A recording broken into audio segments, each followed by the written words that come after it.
Bismillahirrahmanirrahim. Assalamu alaikum. Hello everyone. My name is Mohammad Wasim Anwar. I am from Lahore, Pakistan. We are yet again back with an exciting and informative series of interviews, starting with one of the most dynamic lady in ONPASSIVE. You all must have seen her on webinars and even a lady who possesses ample knowledge and carry a vision of bringing a change in the lives of people. She is a doctor. She is from USA. We are lucky enough to get her learning and experiences. She is none other than Dr. Patience Ajongwen. Ma'am, I cordially welcome you are here. How are you? Good morning, good afternoon, good day, whatever time this interview meets you. Thanks, Mr. Wasim, for inviting me. I have when I joined ONPASSIVE, one of the first people that reached out to me was you.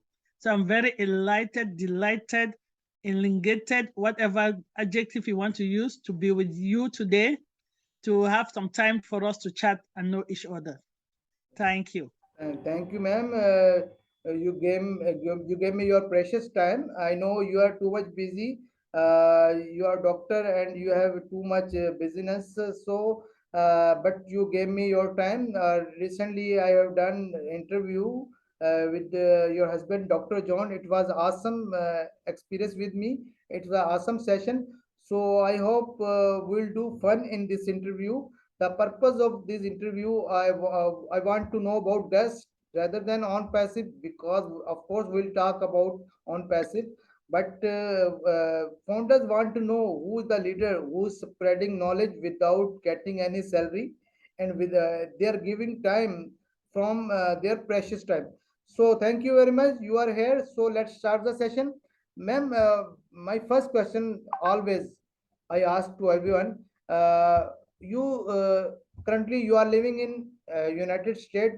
Where you originally from? Because maximum guest living in USA and Canada, but originally from another country. I know you are originally from another country, so we want to know from you. Yes, thank you, Mr. Wasim. And yes, I was born in Cameroon in a little town called Boya. Born, my dad is a police officer, and my mom was a housewife stroke and secretariat. And I went through different schools back in Cameroon, then got my O levels and A levels. After my A levels, I was blessed to gain a scholarship to go and study in the United Kingdom in England. And I went to United Kingdom where I studied and had my bachelor's degree, my double master's, postgraduate certificate. Maybe we'll go into that later on. And from there, my husband was transferred to the USA as an expatriate, and I eventually followed him a year after. And that's how I got to the United States. And we've been here for more than 20 years. Great, ma'am. Great, ma'am. Ma'am, you told about your little bit about your expertise and something. So, can you elaborate what your expertise and you are doctor? Can you tell me about your experience before on passive? Yes, Mr. Wasim, my father always wanted me to be a medical doctor. Yes. My mother was a nurse, and I did not like the sight of blood. But I loved the fact that to be in medicine, but I didn't know what I can do to be close to it. So when I went to England to study mathematics, I came across a subject called biostatistics. And for me, that was my own way to get into the medical field. As a biostatistician, I will be able to analyze clinical data that will bring medical care to me and you. So I studied biostatistics and mathematics on my undergraduate. I went up to do a master's degree in applied statistics, and I did a master in philosophy in mathematical statistics. Then I moved to the US. After I studied up to the second master's, I did a postgraduate certificate for applied statistics. So I started working with a company called Glaxo Wellcome in England as a biostatistician. And I was like, I'm closer to medicine, loving my maths, and bringing it to look at drug development, and I started working for GlaxoSmithKline. When I moved to the state, I continued my education, and I did a PhD in biomedical informatics. Again, bringing the statistics and the biology to help bring drugs and reagents for diagnosis kits to the world. And I also did a Master of Public Health with a concentration in epidemiology, which studied the state of disease. Right? And us public health, we believe that prevention is better than cure. So I'm in that realm. So I have been working in corporate, starting in England with GlaxoSmithKline. It's a pharmaceutical company, to Schering-Plough, and then moved to Johnson & Johnson in the diagnostic sector, where we do reagent to bring diagnostic products to the world. And I'm still in that field. So I've worked in corporate for over 20, up to 30 years, I think. And I am very happy because right now I can do the math things, also bringing it into the medical aspect by bringing reagent through FDA to the world. Great, ma'am. Great, ma'am. Excellent, ma'am. Ma'am, I want to know about your family. Can you tell about your family? Yeah, Or Wasim, as you know, I am married. I'm married. My husband is Dr. John Ajongwen, which you've interviewed already. yes, yes, I know. We're married with 5 children. Yes, And I think she said most of that, but I'll repeat it just for continuity for this interview. Our eldest daughter is doing her PhD now in clinical psychology. My son is working as a digital marketer with a master's degree in that area. My third doctor is a medical doctor. She's doing a residency as an emergency doctor at the moment. Our twins daughters are going to school. Right now, they are hoping to do public health. One is concentrating in health, the other one in policy. We'll see how that goes. Apart from our 5 kids, Wasim, we have adopted a lot of children. I realize my husband did not talk about that. yes. We have more than 10 kids that we adopted in Cameroon that are our children. And these kids came from our sisters and brothers that passed away were very young and left the kids at the age of 2 up to 5. So some of them are married now, so we have grandchildren from some of them, and they're mostly in their university age.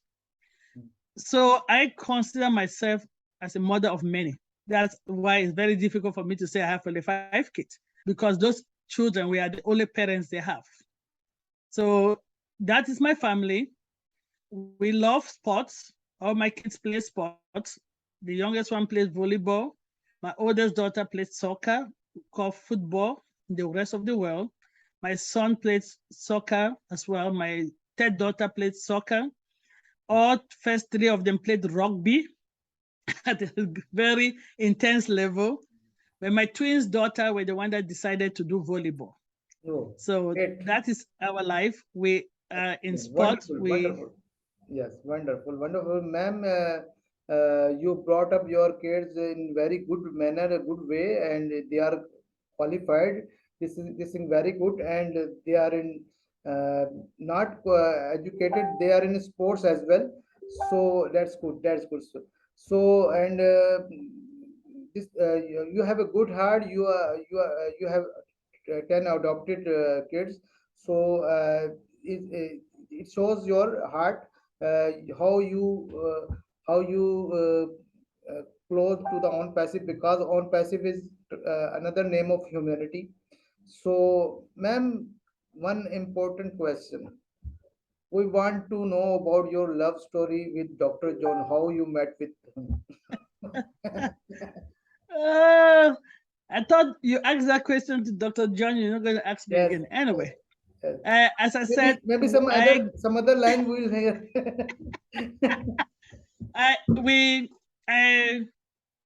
I got scholarship to go and study in England, Yes. United States, and being out of country, the home away from home for us was a student union organization. So once in a month or once in a while, they'll put a gathering together that we can go, we talk, and then I have some light music dance. And they were ahead of us. They were in England already. And he was a gentleman, very quiet, but very caring. And I'm like, who is that guy? I didn't have really had any interest. But what he has told me is that when I went to England, I was very young, I was like 18 or so. And uh, uh, one of our Cameroonian brother that was there took us all like his children, if I can put it that way. So he went to that my father away from home and said, I saw a lot of daughters that you have here. That's what he told me. That like I don't know. And I'm very interested in that one. I saw like she's very humble, she's homely, she's a good cook. That's what she told me. Because when I used to go there, and after the event, we all sleep in that my father's house because it was closer to the event. And the next day we'll catch our bus. So when I get up in the morning, I would make breakfast for everybody, not knowing that's just me, right? Trying to be caring. And that's what he said attracted me to him. But what attracted him to me was his humbleness. He was very humble and down to earth. You would not even know that this is a guy that has a PhD and is working. He was not carrying his shoulder up. He was just humble. You would not even know that he's that intelligent. So that drove me to him too. One thing led to the other. We started talking, and the rest is history. Great, great, excellent. You are right.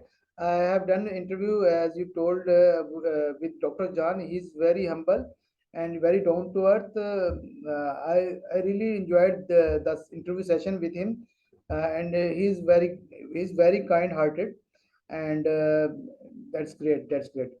Ma'am, tell me about your country, Cameroon, and I love your dressing. I am happy you remember your culture.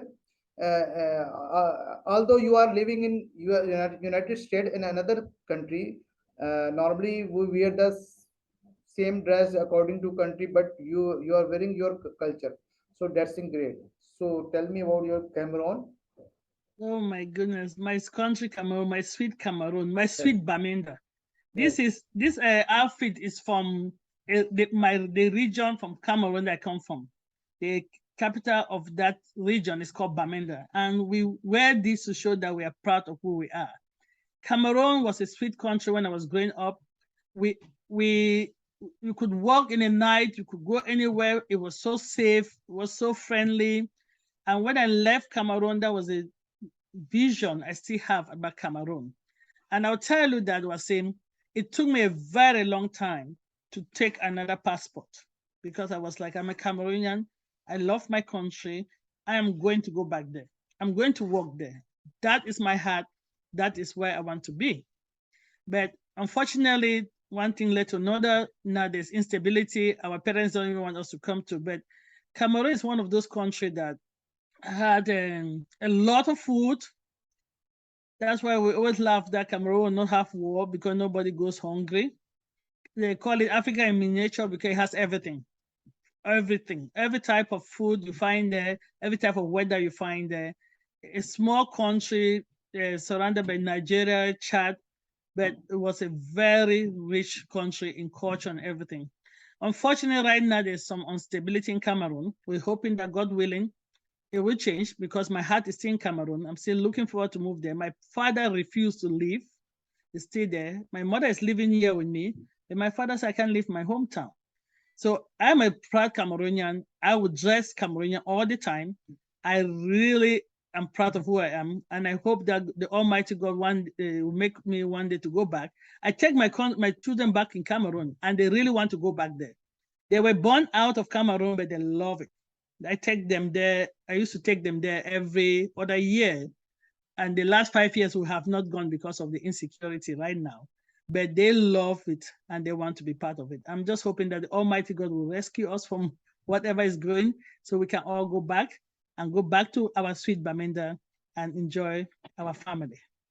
Wonderful, wonderful, ma'am. You have created a curiosity for me. I must visit Cameroon after launch on passive. So So I want to visit every country in global. So I'll must visit Cameroon. So that's Mm, great. So we're now a global family, and I yes, must visit yes, Pakistan. I yes, know yes, I have a yes. brother there now in you. So Yes, yes, yes, you must you all welcome, most welcome in Pakistan anytime. So we'll happy to receive you, and Pakistan is very beautiful, and we'll show you.